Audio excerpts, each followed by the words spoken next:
Novamente nos reunimos na sua presença. Como é maravilhoso congregar. Se você está conosco pela internet, seja do lugar que for, você possa estar sentindo essa mesma presença que a gente está sentindo aqui nesse templo. Se você é de Campo Grande, é daqui pertinho, a gente quer ter você aqui próximo, para que você também junto possa desfrutar dessa comunhão, dessa presença tão linda. Mas nós entendemos, nosso Deus não é um Deus de templos, e Ele vai estar aí na tua casa, atuando de forma poderosa também, em nome de Jesus. Amém? Você crê? Diga amém. Glória a Deus. Queridos, eu lembro de uma situação que está muito relacionada com a palavra dessa manhã. E é um professor que chegou em sala de aula, primeiro dia, e estava aquela bagunça, aluno jogando papel no outro, conversa. E ele disse o seguinte: ei, me deem 2 minutinhos da sua atenção. Só vou pedir para vocês 2 minutos, depois vocês vão decidir o que vão fazer com o resto do semestre, ok? Então, os alunos pararam, olharam o que esse professor quer. Então ele disse o seguinte: eu quero passar para vocês uma estatística. Olha, a estatística diz que cerca de 5% da população mundial são os notáveis, são os extraordinários. São homens e mulheres que fizeram coisas tão relevantes, que mudaram o curso da história, que melhoraram a humanidade de alguma forma. São homens e mulheres que construíram o futuro que hoje a gente está andando. E essas pessoas marcaram, deixaram seus nomes registrados na história de uma maneira muito positiva. Ele continuou dizendo, e diz também a estatística que cerca de 65% a 70% são os coadjuvantes, são homens e mulheres de bem, gente de bem, que junto com esses valentes, junto com esses valorosos, extraordinários, com esses notáveis, ajudam a construir uma história melhor no mundo. Essas pessoas, elas não têm ali muitos registros, elas não têm os seus nomes acessados nas pesquisas, mas são homens e mulheres que fazem muita diferença, fazem o bem e ajudam esses notáveis a construir a história da raça humana. Pois bem, a porcentagem final são aqueles que dão trabalho para a sociedade. São homens e mulheres que acabam custando para a sociedade, custam para suas famílias, trazem problemas, trazem situações indesejáveis, trazem muitas vezes dor.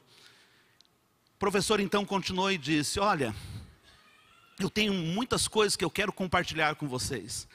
E estou muito desejoso de compartilhar com os 5% que estão aqui nessa sala e que vão fazer coisas extraordinárias e notáveis. Só que eu não sei quem são esses 5%, dos quais eu quero, de alguma maneira, transferir o conhecimento. Se você é um desses 5%, por favor, durante esse semestre, preste atenção no que eu vou estar falando. Naquele momento em diante, a classe toda ficou em silêncio, né, e ouviu o que o professor tinha para ensinar. Isso tem muita relação com o que nós vamos olhar hoje, para a palavra do Senhor. E eu queria lhe convidar para que você abrisse a sua Bíblia em 2 Samuel, segundo livro de Samuel, 2 Samuel, capítulo 23, verso 8 ao verso 12. Segundo livro de Samuel, capítulo 23, 8 a 12, nós vamos ouvir uma história bem interessante.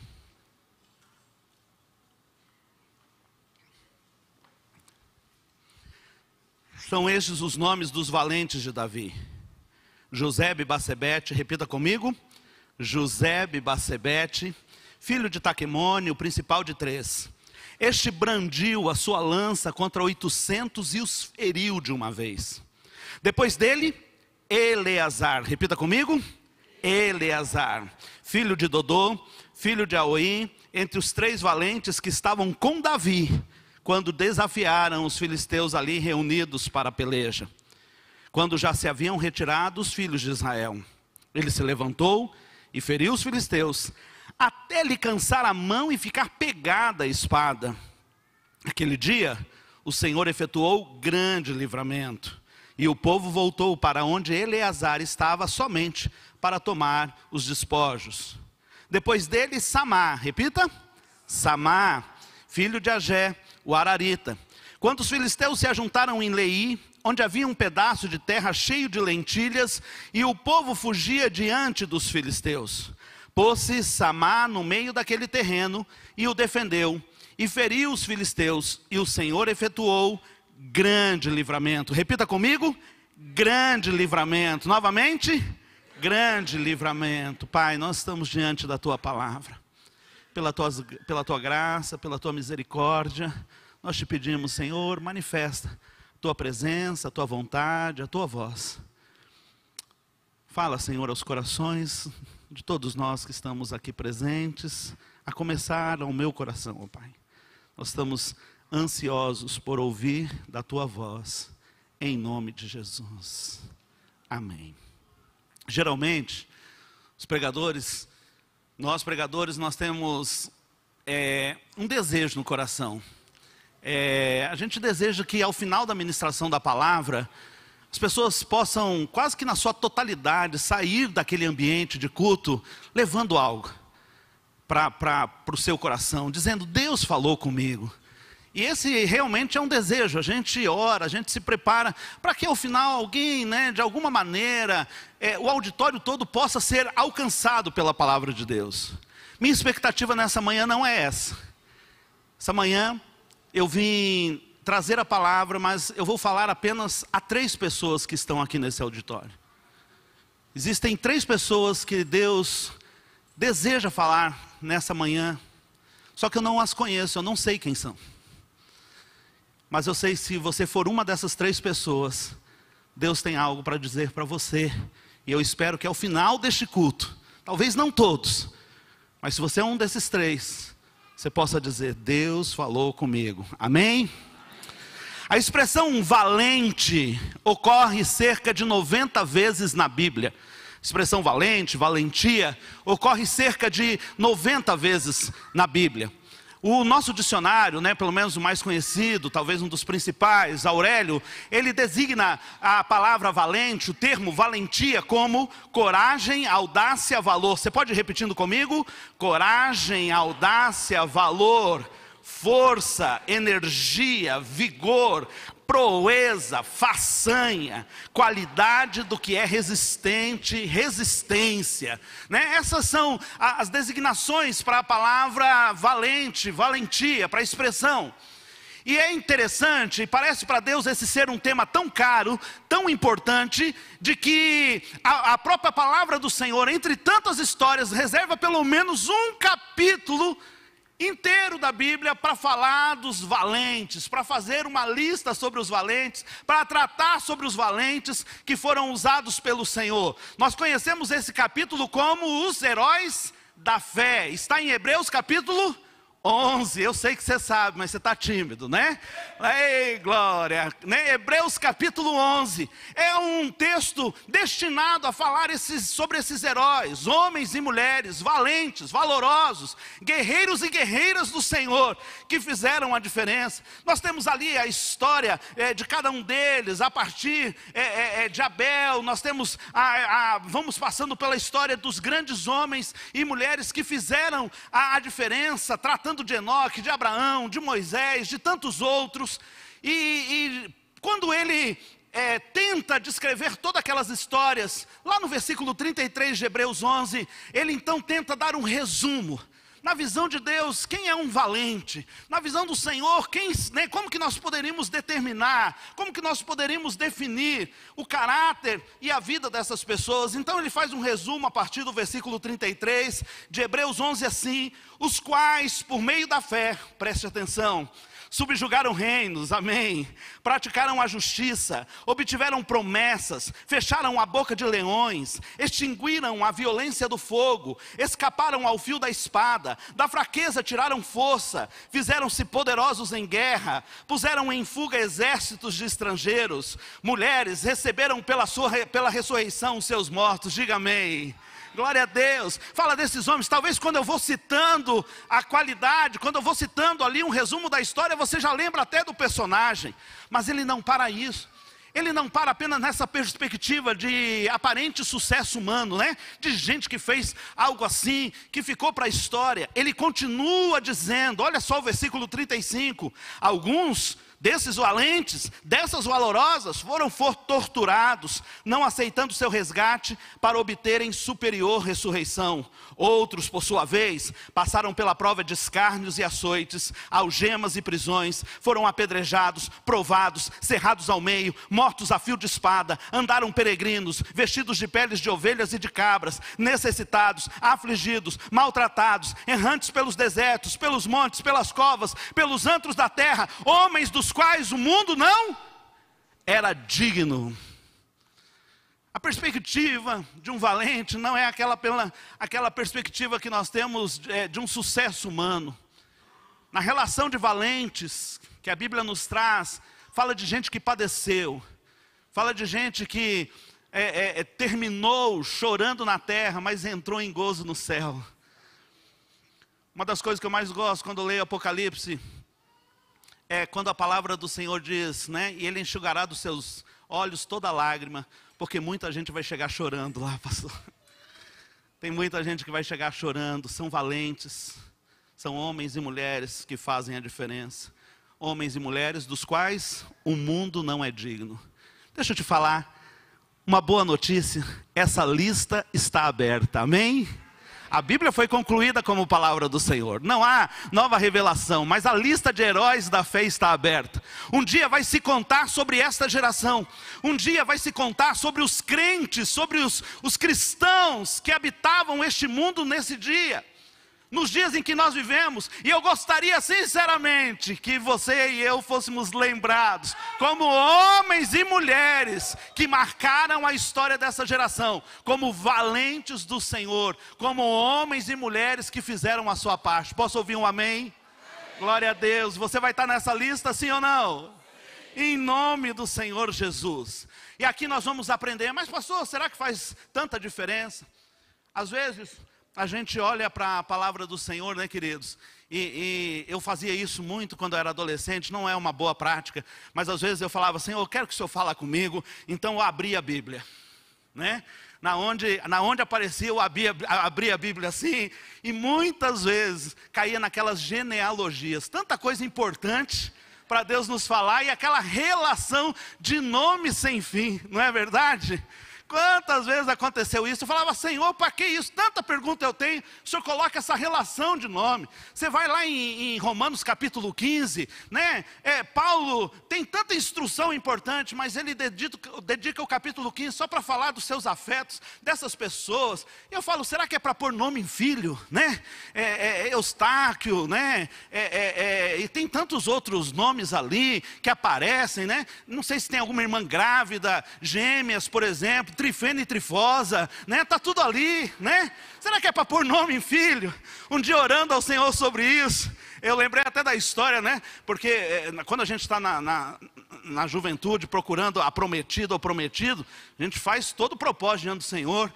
E aquele irmão foi na vigília, irmãos. Ele falou, Senhor, é hoje o dia. O Senhor vai mostrar a varoa que o Senhor tem para mim, é hoje. A mulher de Deus que o Senhor tem, é hoje que vai aparecer. E vai ser assim, Senhor. Porque crente é abusado, né? Ainda diz para Deus como vai ser.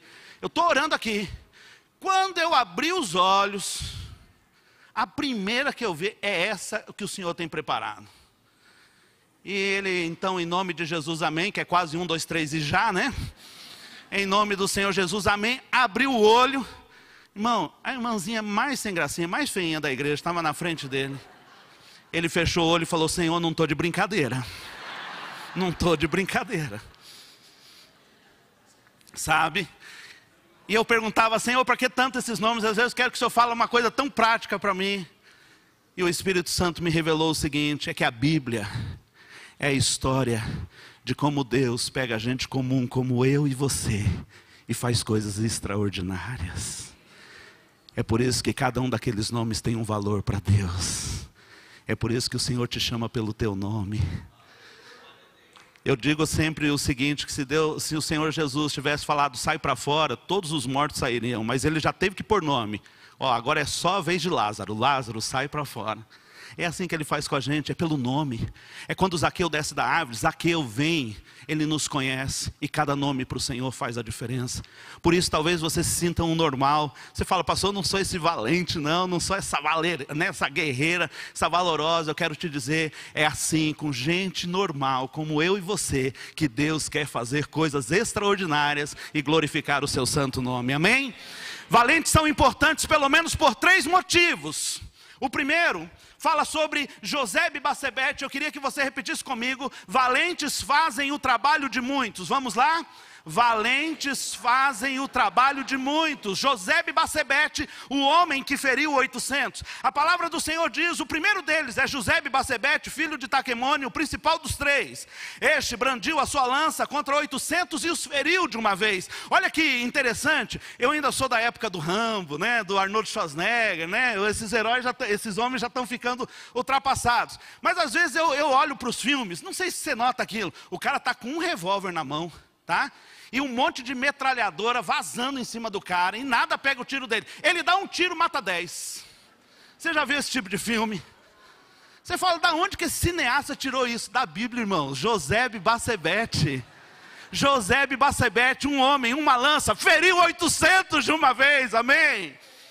Sabe, eu estou muito tempo vivendo o cristianismo, nasci praticamente nessa igreja, há 30 anos no ministério. Muitas vezes as pessoas chegam e falam, pastor, você já notou que sempre são os mesmos que estão fazendo as coisas na igreja? Às vezes é até um tom de crítica, outras vezes é um tom de tristeza. Mas para mim não surpreende. Sabe por quê? Porque valentes são raros. Muita gente escolhe cruzar os braços. Muita gente escolhe empurrar para o outro. Muita gente escolhe passar a vez.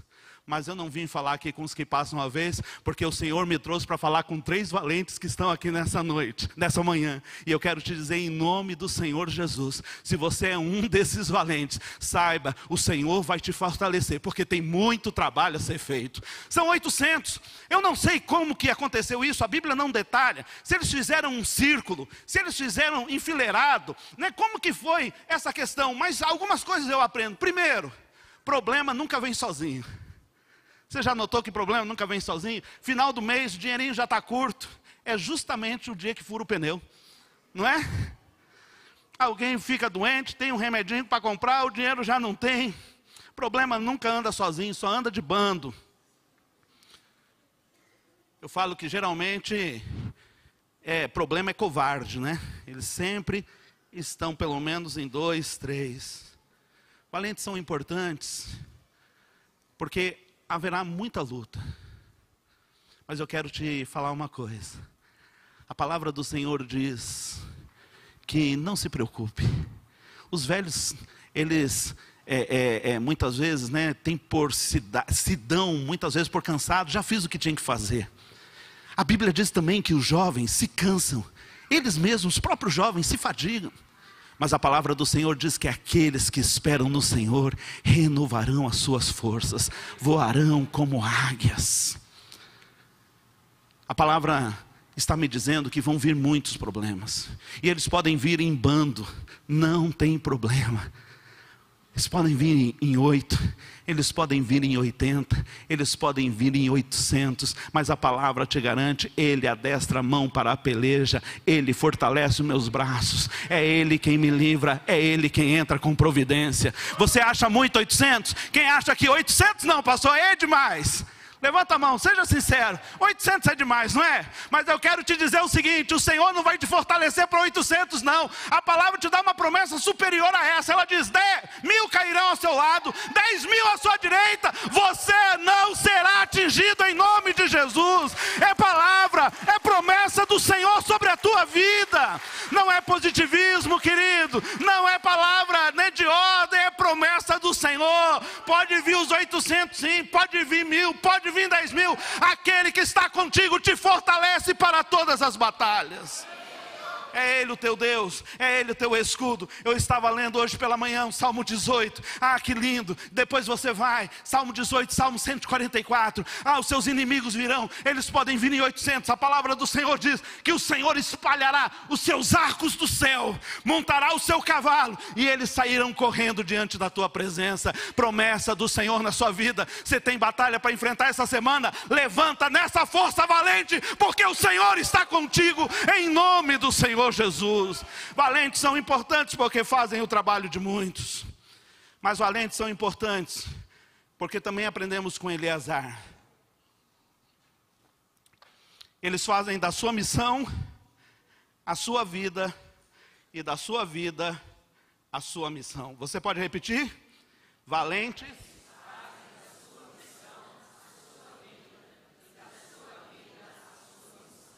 Olha só a história de Eleazar. Depois dele, Eleazar, filho de Dodô, não o que jogou no Botafogo, filho de Aoi. Entre os 3 valentes que estavam com Davi, quando desafiaram os filisteus ali reunidos para a peleja, quando já se haviam retirado os filhos de Israel, ele se levantou e feriu os filisteus até lhe cansar a mão e ficar pegada à espada. Naquele dia, o Senhor efetuou grande livramento, e o povo voltou para onde Eleazar estava, somente para tomar os despojos. Já aconteceu com você? Eu vou perguntar aqui uma pergunta talvez para os homens, mas hoje as mulheres, elas detonam também muitas atividades, né? Mas já teve aquele dia que você teve que tirar um parafuso e estava engripado?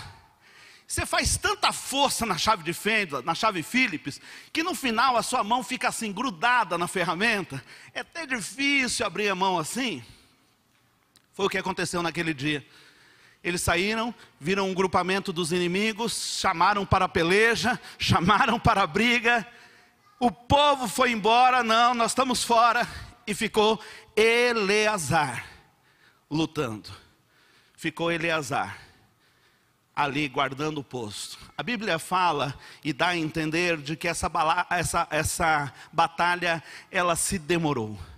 Ela avançou mais tempo do que o previsto, ao ponto de ele agarrar com tanta força na sua espada, que a mão ficou pegada à espada. É o que diz o texto bíblico. Sabe o que isso me ensina? Que valentes fazem da sua missão a sua vida, e da sua vida a sua missão. Vida e ministério são uma coisa só. O pastor não é pastor quando sobe aqui para dirigir um culto ou pregar. Ele é pastor quando está em casa, quando está no meio das ovelhas, quando está na rua. O adorador não é adorador quando ele usa o seu instrumento, a sua habilidade vocal. Ele é adorador quando está fora desse ambiente. Em nome do Senhor Jesus, nós não podemos dissociar uma coisa da outra. Alguém pergunta assim: será que eu posso usar essa roupa na igreja? A minha pergunta para você é: e lá fora, você pode usar essa roupa? Essa música, a gente pode tocar lá no piano da igreja, pastor? E lá fora, a gente pode? Porque é uma coisa só. Valentes têm essa marca registrada da integridade. A sua vida não é uma dentro do corpo, dentro do templo, e outra fora. Eles vivem a mesma coisa, são o que são por natureza. Eleazar me ensina de que a batalha vai demorar às vezes mais tempo do que o previsto, mas eu preciso fazer da minha vida e o meu ministério uma coisa só. Sabe, queridos, em nome de Jesus, nós precisamos ser a geração da integridade. Nós precisamos ser a geração que vai falar e fazer o que tem que ser feito da maneira adequada. Vida e ministério, braço e espada, mão e espada, uma pegada a outra. O que somos aqui, somos muito mais lá fora. Fazemos a diferença com a nossa profissão, fazemos diferença com as nossas habilidades. Quantos e quantos pastores nós temos espalhados por Campo Grande? Eu vejo aqui uma multidão deles que saem como missionários. Quando você sair daquela porta, olha para as portas do fundo, dá uma olhadinha, porque quando você sair daquelas portas, você está entrando no seu campo missionário. E aí nós precisamos de valentes, que segurem a espada e não larguem. A filhinha chega para o pai, que está reunido com alguns irmãos da igreja, puxa a calça do pai e diz: ei, papai. Ele diz: filho, o pai está conversando. Ei, pai. Filha, o pai está conversando. Ei, papai. Ele se abaixa e fala: o que foi, filha? Ela diz: pai, vamos mudar para a igreja? Ele fica todo orgulhoso perto dos outros irmãos. Fala, é filha, você quer mudar para a igreja? Por quê, filhota? Ela diz, pai, aqui o senhor é tão legal.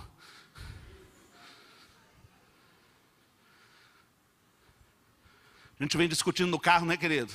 Quando chega na esquina da igreja, para a discussão, que nós vamos entrar na igreja. Aí a criança vai para uma aula, o pai vai para o culto, o outro vai para o ensino. Acaba o culto, sai, pega o carro, vira a esquina. Quando vira, onde nós paramos mesmo? E começa a brigar. Não pode. Quem aqui é do tempo do culto na praça? Essa geração é boa, né? Essa geração é firme. Culto na praça. No culto na praça o pregador está pregando, está falando, está anunciando Cristo. E ele diz o seguinte: Jesus quer entrar no seu coração. E quando ele entrar no seu coração, ele vai mudar a sua vida. Ele vai mudar a sua história, ele vai mudar a sua casa. Lá no meio, alguém levanta e pergunta, o quê?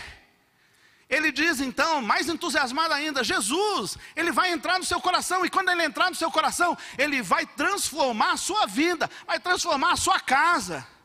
Lá no meio, a mesma pessoa pergunta, o quê? Ele disse, Jesus, ele vai entrar no seu coração. E quando ele entrar, vai mudar a sua vida, vai mudar a sua casa, vai mudar tudo em você. Lá no meio o homem pergunta, o quê? O pregador já irritado diz, ei, você é surdo? Ele diz, não, sou seu vizinho. Sabe? Tem uma Bíblia que as pessoas vão ler, e essa Bíblia é a sua vida. Tem uma Bíblia que as pessoas vão ler. Tem uma palavra, tem um testemunho que elas vão ouvir, e elas vão ouvir através de você. Eleazar me ensina que a minha vida e meu ministério é uma coisa só, e eu não posso separá-los, em nome de Jesus. Mas há um terceiro. Depois dele, Samar, filho de Agé. Ah, não, eu tenho que voltar aqui. O povo, na história de Eleazar, depois que Deus efetuou o grande livramento, o povo volta para pegar os despojos. O povo também não é mole, né, pessoal? O povo não é mole. Depois que a batalha está vencida, olha o que diz o texto. Eu tenho que voltar nessa, eu não posso deixar de fora. E o povo voltou para onde Eleazar estava somente para tomar os despojos. A igreja está em campanha. Ah, nossa igreja é missionária. Eu pergunto para você, o quanto de você é missionário nessa igreja missionária? Porque missões se faz com sustento. Ontem eu estava falando com o pastor Leno. A gente sempre aprendeu que nós podemos fazer missões de 3 formas. Quais são? Orar, contribuir e ir. Mas irmãos, não é uma questão de múltipla escolha. Não é opção, eu vou escolher aqui qual a alternativa que eu quero. Vou ser um intercessor, eu vou ser um contribuidor ou vou ser um que vai. Não, não é uma questão de múltipla escolha. Isso está errado. Todos nós somos chamados para orar, todos somos chamados para contribuir e todos vão. Uns vão ali para 14, outros vão lá para o Lajeado, outros vão lá para sair de São Paulo, outros vão para Planalto, para o Carandá e outros vão para o Japão. Todos nós temos que orar, ir e contribuir. A missão é de todos nós. Mas muita gente está vindo só pegar o despojo. Não participa. Olha, eu tenho orado, porque todo último domingo do mês nós temos mostrado o gráfico, dizendo, faltando. Irmãos, eu tenho feito uma oração, e eu estou comprometido com essa oração, a minha casa, com as minhas finanças, com a minha fidelidade, em que os próximos gráficos, a gente chega no último domingo e diz, já batemos o nosso orçamento, e agora nós estamos avançando. O último domingo vai ser só para avançar, não pode ser assim. Finanças, a primícia. Eu lembro do irmão Saraiva, aqueles crente raiz mesmo, né? A moda antiga, pastor, ele recebia, ele ia ao banco, retirava o dinheiro, escolhia as melhores notas, as mais novinhas e bonitas, e entregava com primícia. Eu sei que o mundo digital mudou todas as coisas, mas o que nós estamos falando é de coração. É de como nós nos comportamos em relação às batalhas. Nós não vamos ser daqueles que só voltam para pegar os despojos. Nós não vamos ser daqueles que só voltam para cantar a vitória. Lembra do irmão? O irmão, ele tinha uma tática, porque ele gostava de contribuir na hora do culto. Então ele colocava um blazer, um terno, e colocava as notas miúdas num bolso. E as graúdas no outro bolso. Na hora da oferta, irmão, não tinha dúvida. Ele metia a mão no bolso das notas miúdas, e o que tinha no bolso ia para o ofertório. As notas graúdas ficavam para quê? Para abastecer o carro, para comer a pizza depois do culto, né? Um dia ele saiu correndo. Na hora de colocar o dinheiro nos bolsos, inverteu os lados. Chegou a hora do ofertório. Não teve dúvida, meteu a mão no bolso, só que ali só estavam as graúdas. E pôs tudo, nem olhou. Tunque. Oh, glória a Deus. Dá um glória aí. Irmão, saiu do culto, foi abastecer o carro. Mandou encher o tanque. Na hora de pagar só as miudezas.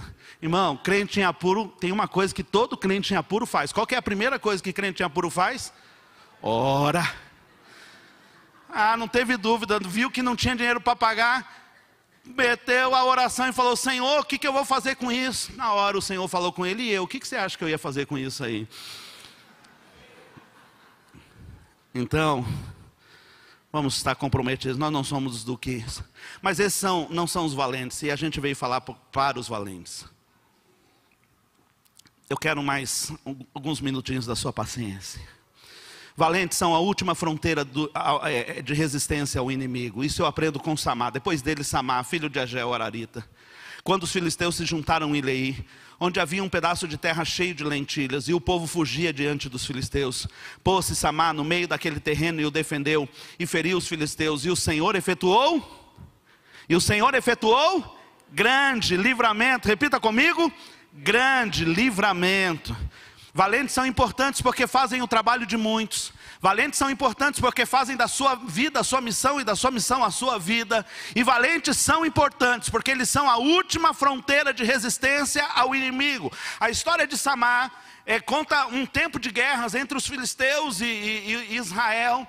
E os filisteus, isso vai acontecer lá depois com Gideão. Os medianitas usam a mesma tática.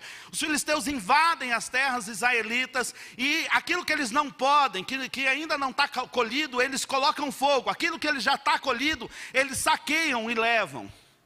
E a Bíblia diz, tanto como Gideão, como no tempo de Samá, de que o povo fugia quando era atacado pelos inimigos. E aquilo era a provisão. Era o campo de lentilhas, era da onde eles iam tirar o sustento. Nesse tempo, Deus levanta um homem chamado Samá. E Samá é um valente. Samá é um guerreiro. Samá é como você, mulher de oração, que não abandona o seu posto. E Samá se põe no meio do terreno e diz: aqui não, Satanás. Aqui não.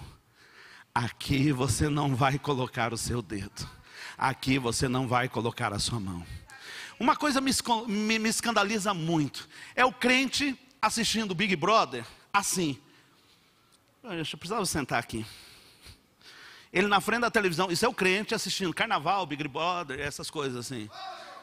Oh meu Deus, mas onde esse mundo vai parar? Que coisa é essa? Esse é o crente. Irmão, liga e desliga, está aí na sua mão. O que você vai fazer agora? Aqui não, Satanás. Você não vai vomitar essa doutrina na sala da minha casa. De jeito nenhum. De jeito nenhum. Em nome de Jesus.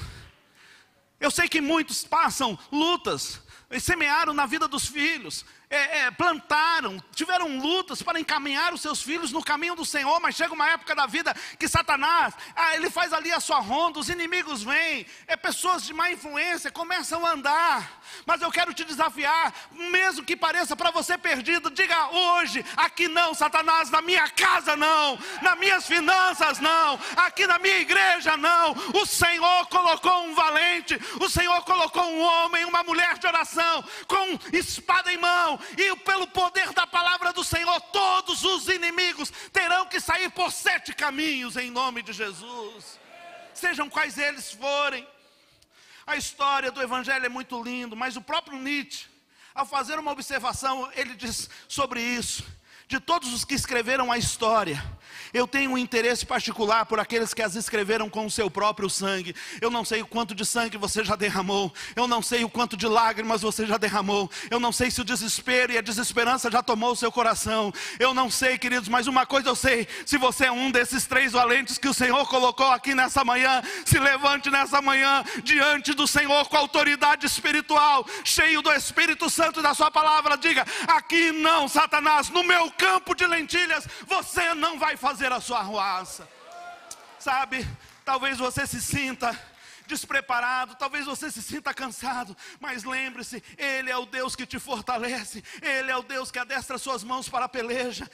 Chegue em casa, leia o Salmo 18, por favor, leia o Salmo 144, são salmos messiânicos, fazendo referência a Cristo, mas são salmos falando do que Deus faria através da sua vida. E o Salmo tem um momento que ele diz: Senhor, cordéis da morte me cercaram, eu estou envolto em angústia, diz o salmista, mas o Senhor ouviu e desceu em meu socorro. O Senhor subiu no teu cavalo, os teus arcos estão contra todos os meus inimigos, e eles serão confundidos. Em nome do Senhor Jesus. Em nome do Senhor Jesus, que isso vá para as tuas finanças. É claro, sendo um bom mordomo, um fiel, né? Muitas vezes o Senhor me repreendeu um dia. Eu falei: Senhor, eu sou tão fiel, né? Desde o meu primeiro emprego, desde o meu primeiro sustento, vindo das suas mãos eu sou fiel. Mas às vezes passando um apuro financeiro, o Senhor me ensinou: você é fiel nos 10%, esse é o mínimo. Eu quero te ensinar a ser fiel nos 90%. Eu quero que você seja fiel na maneira adequada de tratar as suas finanças. Mas muitas vezes a gente está dando a guerra por perdida, são muitos inimigos. E o Senhor está nessa manhã te dizendo: para você valente, para você valorosa, mantenha o posto. Ele vai efetuar grande livramento. Ele vai fazer coisas extraordinárias. Ele vai multiplicar as suas forças. Amém?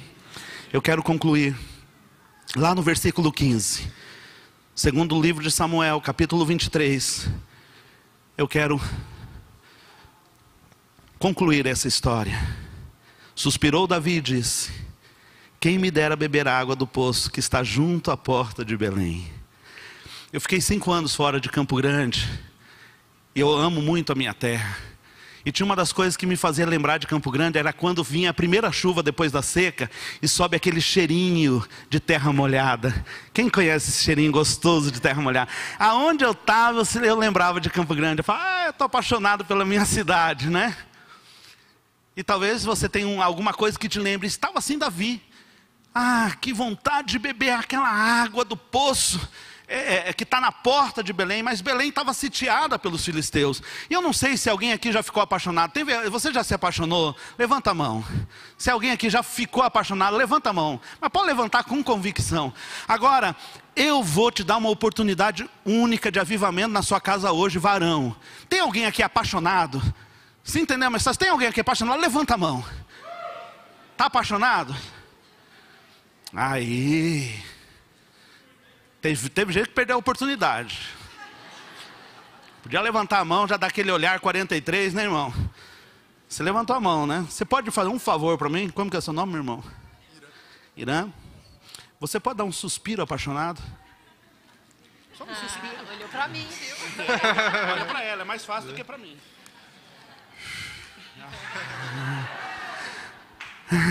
Dá uma salva de palmas para ele, né? Aí, gente. Igreja, dá um suspiro apaixonado. Vamos lá? Oh, meu Deus, hoje vai ter avivamento. Sabe? Suspiro apaixonado é assim ou é assim? Alguém já dá um suspiro apaixonado gritando? Não, suspiro é desse jeito. Na frente do covarde, você pode gritar, que ele vai dizer assim: será que é comigo mesmo? Mas quando você suspira perto de um valente, as coisas mudam. A palavra do Senhor diz no versículo 16: então aqueles 3 valentes, ouvindo o suspiro do rei, romperam pelo acampamento dos filisteus e tiraram água do poço junto à porta de Belém. E tomaram-na e levaram a Davi. Mas ele não a quis beber, porque a derramou como uma oferta, libação ao Senhor. E disse: longe de mim, ó Deus, fazer tal coisa. Eu ia beber o sangue desses homens que foram com perigo da sua vida, de maneira que não a quis beber. São estas as coisas que fizeram os 3 valentes. Valentes ouvem o suspiro do rei. Amém? Valentes entendem que um suspiro do rei é como uma ordem dada. A palavra não diz, o que eu vou contar agora não está escrito na Bíblia, mas eu imagino que quando eles estão indo, a guarda dos filisteus, o acampamento dos filisteus, aqueles que estavam ali tirando a guarda, o primeiro diz: quem vem lá? Olha só, é Josebe Bassebete. Rapaz, esse cara é problema. Esse Josebe Bassebete aí, ele já derrubou 800 de uma vez só, sozinho. Mas ele não está sozinho, diz o segundo. Ele está acompanhado, e olha quem está com ele, Eleazar. Eleazar é um problema, a guerra pode durar o que for. Ele segura a sua espada e não solta até terminar o serviço. O terceiro olhou e disse: gente, está pior do que a gente imaginava. Eles estão junto com Samar. Esse Samar, a gente tentou invadir um campo deles sozinho. Ele se posicionou, ele não arredou o pé. O primeiro disse: olha, deu o meu horário do turno, ó, acabou de dar minha hora, eu estou saindo. O segundo disse: sabe aquela feijoada que a gente comeu na hora do almoço? Não está legal, vou ter que sair. O terceiro disse: ei rapaz, jogo do Palmeiras, vou embora. A Bíblia não diz isso, é claro. Mas a Bíblia diz que eles romperam o arraial do inimigo. Porque você, valente, você, homem e mulher de Deus, que tem compromisso com o Senhor, você é conhecido no mundo espiritual. Você não sabe o poder que tem quando você coloca o seu joelho no chão. Quando você se quebranta diante do Senhor, o inferno treme diante da presença de Deus na sua vida. Eles foram, trouxeram água e Davi não a quis beber. Não era digno daquele sacrifício. E eu quero te perguntar, e você nas suas guerras? Como você tem agido? Você fala: Senhor, não tenho mais forças. Será que vale a pena? Deixa eu te dizer, o seu rei vale a pena. O rei pelo qual você luta vale a pena. Vale a pena sair em campo de batalha no nome desse rei. Esse é o seu rei. Se você não se lembra o quanto vale a pena, eu quero te lembrar nessa manhã o quanto vale a pena servir o nome deste rei. É no nome dele que você sai ao campo de batalha. É no nome dele que você se posiciona na sua casa. É no nome dele que você se posiciona e diz: Senhor, eu luto as batalhas no teu santo nome. Se o seu coração de alguma maneira se esfriou por algo nesse tempo, por achar que não vale a pena continuar no campo de batalha, eu quero te dizer nessa manhã, valente, vale a pena, porque esse é o seu rei, e é no nome dele que você vai pelejar.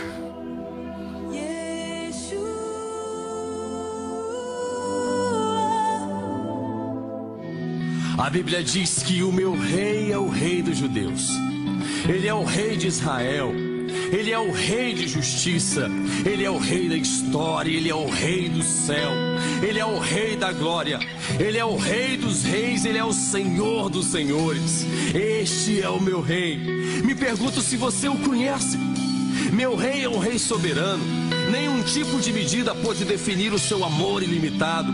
Ele é continuamente forte, ele é inteiramente sincero, ele permanece para sempre, ele é imortalmente gracioso, é imperialmente poderoso, ele é imparcialmente misericordioso. Este é o meu rei Yeshua. Ele é o Filho de Deus, ele é o Salvador do pecador, ele é a peça central da civilização, ele vive em si mesmo, ele é augusto, ele é o único, ele é sem paralelo, ele é sem precedentes, ele é supremo, ele é preeminente, ele é a sublime ideia na literatura. Ele é a mais alta personalidade na filosofia. Ele é o problema supremo na alta crítica. Ele é a doutrina fundamental da teologia verdadeira. Ele é o único qualificado para ser um salvador totalmente suficiente. Me pergunto se você quer conhecê-lo hoje. Ele é o milagre do século. Ele é o único capaz de suprir todas as nossas necessidades simultaneamente. Ele supre força para o fraco. Ele está disponível ao tentado e ao atribulado. Ele se compadece e salva. Ele guarda e guia. Ele cura o doente. Ele limpa o leproso. Ele perdoa pecadores. Ele absolve devoradores. Ele liberta os cativos. Ele defende o fraco. Ele abençoa o jovem. Ele serve ao desafortunado. Ele honra o velho. Ele recompensa o diligente e embeleza o humilde. Você o conhece? Você conhece Yeshua? Meu rei é a chave do conhecimento. Ele é a fonte da sabedoria. Ele é a entrada da libertação. Ele é o caminho da paz. Ele é a estrada da justiça. Ele é a vereda da santidade. Ele é o portão da glória. Ele é o mestre dos poderosos. Ele é o capitão dos conquistadores. Ele é a cabeça dos heróis. É o líder dos legisladores. Ele é o superintendente dos vencedores. Ele é o governador dos governadores. Ele é o príncipe dos príncipes. Ele é o rei dos reis. Ele é o senhor dos senhores. Este é o meu rei. Meu rei, seu ofício é múltiplo. Sua promessa é certa.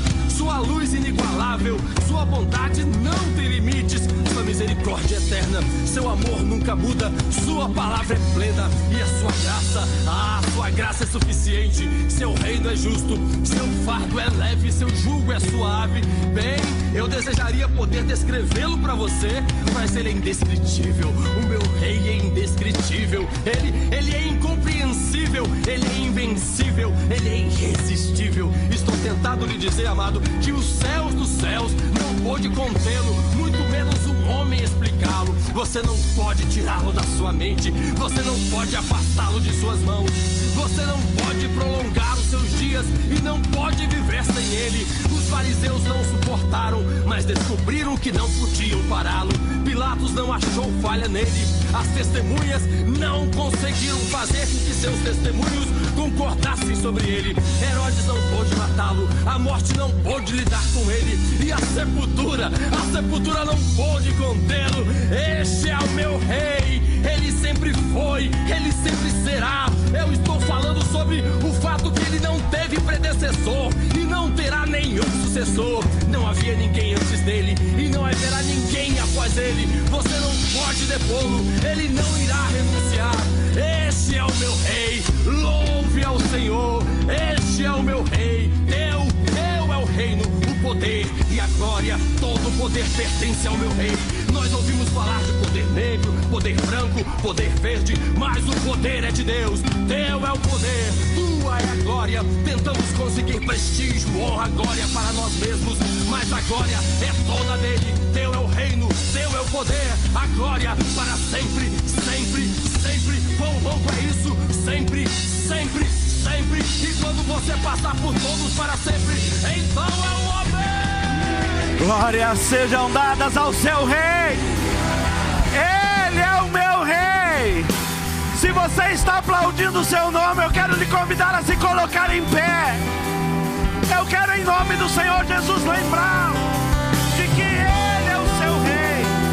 A palavra diz: eu vi o céu aberto e eis um cavalo branco, e ele estava montado nele, chamado Fiel e Verdadeiro, e ele julga e peleja com justiça. Os seus olhos eram como chama de fogo, sobre a sua cabeça havia um diadema e um nome escrito que ninguém sabia. Estava vestido em um manto salpicado de sangue, e o nome pelo qual se chama é o Verbo de Deus. E os exércitos celestes o seguiam em cavalos brancos e vestido de linho fino, branco e puro.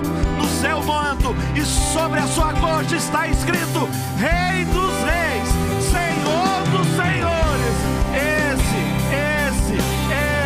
Esse é o meu rei. E vale a pena sair em batalha com ele. Às vezes estamos perseguidos, mas não seremos vencidos.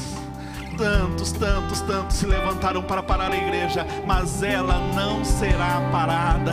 Tantos tentaram interromper a obra e o ministério que o Senhor entregou nas mãos dos seus santos, mas nada pode conter. E é sobre isso que nós vamos terminar o culto dessa manhã cantando: Senhor, é o Senhor quem está à frente, e nada nada pode parar os seus valentes, em nome de Jesus. Se você é uma dessas 3 pessoas que o Senhor nessa manhã nos trouxe para comunicar o seu coração, se você é um José Bacebete, se você é um Eleazar, se você é um Samar, se você é a mistura deles 3, eu não sei, mas eu quero te dizer, o Senhor está contigo e Ele te fortalecerá. Vamos adorar ao Senhor, aleluias.